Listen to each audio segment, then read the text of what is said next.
I've been really stoked about how many Japanese games are coming overseas for the Wii Virtual Console. These games have not seen the light of day outside of importers and emulators, and so it's exciting to see a whole new crowd trying them out. But Japanese games are known to be both difficult and in Japanese. So which games can you play without waiting for Nintendo to put them out on the Virtual Console? And most importantly, which ones are fun? Well, I'm going to show you one game this week that's a huge challenge, but it's fun, and the best thing is that... Oh yeah!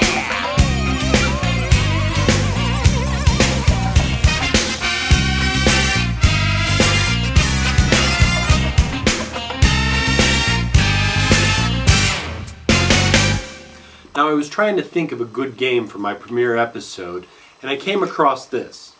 This is Game Center CX. It's a show in Japan where the host, Arino, a well-known comedian, is challenged to play old-school console games.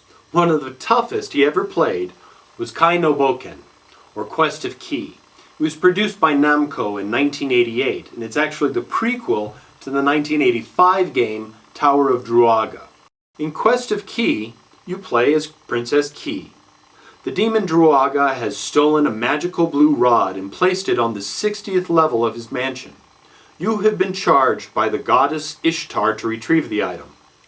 Why she can't go get it herself, being a goddess, I don't know. Anyways, she has given Key the ability to levitate. Note that this isn't the ability to fly, it's the ability to levitate. A big difference, which I'll explain later. Here's the controls. To levitate up, you push the A button. To perform the dash, you push the B button. Now you can mix the two, but be careful how you do that. If you hit your head on the ceiling, you'll hold your head and fall down straight like a rock. And you'll be stunned for a short time. Likewise, if you dash headlong into a wall, you'll get the wind knocked out of you, and once again you'll be stunned for a short time. But sometimes it's important to get knocked and stunned to get through a level, if you can time it just right. If you look at the upper right hand of the screen, you'll see the timer. This is how long you have to get to the key and get to the door that leads to the next level. Pretty simple. All you have to do is avoid the baddies strewn across the level, because if you touch them, you'll lose a life. Also, landing on spikes, which kind of look more like saw blades, will also kill her. To help you out, however, there are treasure chests that are in the different floors. Each one has a special ability, but it only works for that floor only. There's no key necessary to open the treasure chests, so it's kind of a freebie. Now, to effectively play the game, you really need to know what each treasure chest does, and since this game is in Japanese, here's a short and simple guide to treasure chests.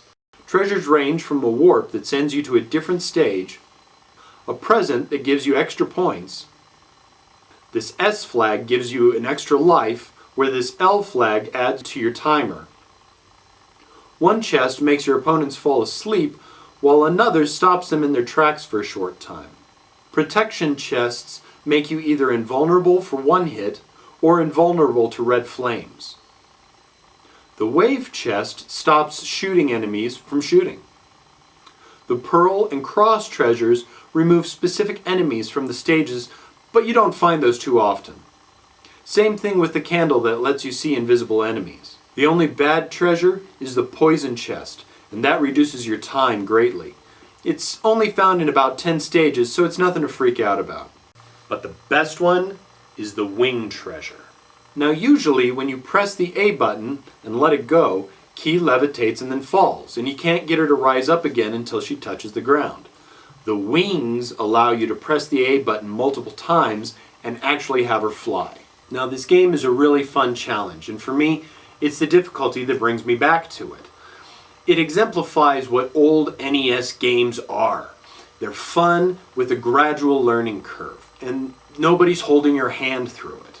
But like every game out there, this game does have its flaws. Mainly that the scenes where Ishtar or the dragon are speaking to you mean nothing to a non-Japanese reader, so they can get pretty annoying. Luckily though, you can skip over them. Unfortunately, the music is repetitive and can get on your nerves. Best to have something else playing in the background while you play this game. And like I said, some of the challenges are just really hard. I mean, I don't know what the Japanese are thinking. They must be really trying to get the most out of their yen for every game they buy, because these guys you work on for a long, long time. Now once you've solved the required 60 floors, you get to see the ending. It's actually kind of sad, as it shows the events that actually lead into the Tower of Drawaga. Like I said, this was the prequel. But you actually get 40 more stages after the initial 60, so you get 100 stages in all. Boy, those last 40 stages, those are a bear. They are so difficult to work through, and you can't warp through them. But even with having a set number of lives, you can always choose to continue as long as you don't turn the power off. On the bright side, dying by touching an enemy brings you back to the stage where that particular enemy may be gone. So sometimes dying at the hands of a monster makes it easier to move on.